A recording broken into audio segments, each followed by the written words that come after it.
It was Minnesota in 5. Anthony Edwards and the Timberwolves eliminated the Warriors, who were without Steph Curry in 4 games. So, Stephen A., with that being said, Warriors losing in 5. Butler, in that trade, live up to expectations.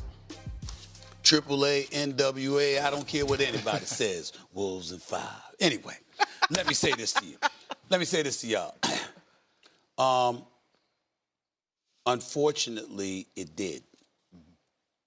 When Butler first arrived in Golden State, a lot of us didn't think much of it because we said, how does this really appear? We're accustomed to seeing a guy like Steph with a guy like Clay.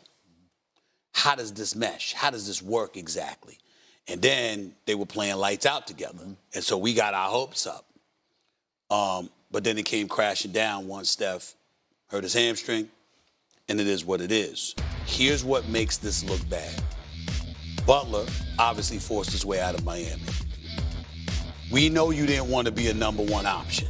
You wanted to play with somebody who's a number 1. You didn't mind being that quote-unquote robber. Then you go to Golden State, y'all got major success. Steph gets hurt. You got your money.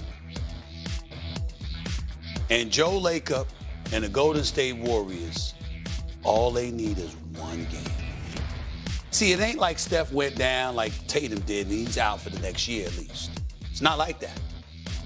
Everybody had projected it's going to take about a week. Steph Curry should be back for Game 6. All you got to do, 3, 4, 5, give me 1 game. And he couldn't do it. 11 shot attempts last night, 20 shot attempts over the last 2 games. Then, therefore, doesn't this not live up to the expectation? I'm saying that was the original expectation. Okay. What we saw. Okay. That's what I'm saying. What we saw. Got it. Okay. The other stuff when they were successful is what we didn't expect. Correct. Last night was more of what we expected. You didn't expect. Right. Got it. Copy. From this standpoint alone, last year they were in 10th. They didn't make the playoffs. This year they started off in 10th when they got Jimmy. They made the playoffs. I would say it worked out from that perspective. But what I'm going to say about Jimmy is, as great as Jimmy is, the playoff Jimmy thing has put Jimmy Butler in a conversation with guys that maybe are a little bit above Jimmy Butler. And sometimes the expectations of Jimmy Butler are the playoff Jimmy Butler expectations all the time. And that might not necessarily be who Jimmy Butler is. Jimmy Butler is a very talented basketball player, but he'll tell you, I'm not the most talented. I'm not the fastest. He is a smart guy. He preys on weaknesses and mistakes. We got to give credit where credit's due to Minnesota. McDaniels was on him. Ant-Man was on him. Randall was on him. He's not a shooter. He needs to get in the paint. When you get in the paint, we have the number 1 shot blocker and rim protector on him. I think Jimmy Butler gave what he gave, but Jimmy Butler didn't have any more to give against that team. And that's where you see the differences between other guys and Jimmy. Because I've seen guys guard LeBron, and no matter what you do, he gets his. I've seen guys guard D-Wade. No matter what you do, he gets his. Jason Tatum, he gets his. Jaylen Brown, he gets his. Those guys get theirs no matter what you do. Jimmy Butler's not that unstoppable guy like those guys. Okay, I hear you, but now backtrack me. What was your expectation once this trade happened? Because did it live up to the... I was on the other side of the trade, so you want to hear what my expectation was? Tell me. I wouldn't give a damn what he did over there. Oh. I was worried about the side of the trade that we got. Okay, fair enough. Fair enough. Yeah, you guys got some work to do this summer. Damn, Molly, we gonna go there now. I'm just saying, like, you gotta land somebody. You did You that. did. What's the game plan? Like, come on, we gotta make things happen. You heard what Ralph said. We ain't running it back. Tell you that. Okay. Look, I like the way you spun it, Essa, even though it took me a minute to catch on. Because I agree. When the trade initially went down, you were like, okay, I guess. And then because of the bump, the Butler bump, so to speak, in the regular season, you thought maybe these guys would have an opportunity to do something. But I'm with you. To me, this is more about Minnesota than it is about Golden State and Jimmy Butler.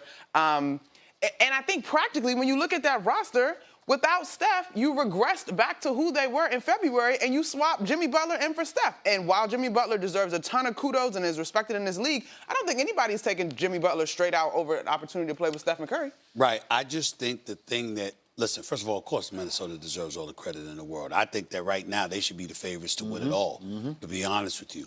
But what I'm saying to you is this. Let's encapsulate it on this level, y'all.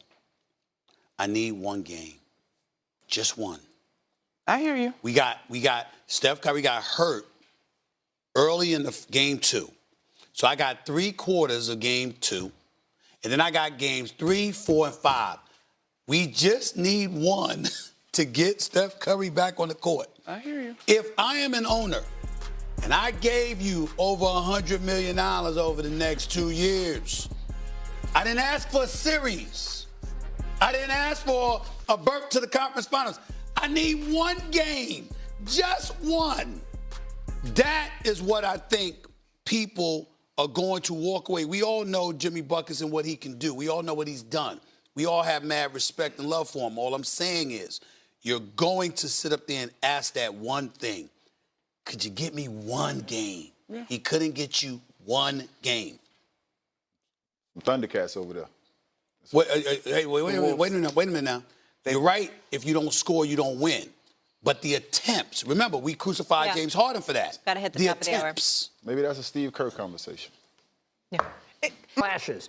We saw them go 23-8 after they acquired him. Mm-hmm. We thought to ourselves, maybe they've got some magic here. And then Steph goes down. What didn't we get from them? We didn't get one game. You didn't get one game to give Steph a chance to come back in Game 6. And also, look, all this talk about them being the best defensive team since they made that trade for Jimmy Butler. Minnesota shot 63% from the field last night. They shot 42% from the three-point line. What happened to the defense? I know Steph wasn't part of the equation on the reason why they were the greatest defense team in the league since that trade. What happened to it? In an elimination game, by the way, in an elimination game, Kuminga and Pods scored more points than Jimmy Butler. I mean, in an elimination game. For the record. I know Jimmy very well. As great as Jimmy is as a basketball player, he preys on mistakes. He preys on your weaknesses. This is a team that just didn't show any weaknesses defensively. We got to give credit where credit's due. You got Anthony Edwards, who's athletic. You got McDaniels, who has length. And you got Rudy Gobert. Now, what I will say is, Jimmy has to figure out a way to get more shots up to help his team. He has to be more aggressive. This is what he has to do.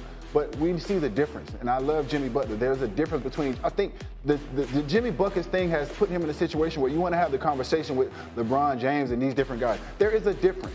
There is a difference between those guys. I've seen defense against those guys, and it didn't matter what kind of defense you played. They still got buckets. He took 11 shots last night. He had taken 9 in the game before. Again, this is where you're asking him, look, is it unreasonable for me to say, if you're going to pay a guy, what are they about to pay him? It's $120 over 2 years. Okay, so you're going to pay a man $60 million. That he doesn't, when the other superstar is gone, if you're a superstar, and we can put that word next to Jimmy Butler's name, right? He's a superstar in the NBA, that he doesn't have one game without the other guy where he goes for 37 and carries you to a win. Is that an unreasonable thing to ask for? I do not think it is unreasonable. I do think it is unwise.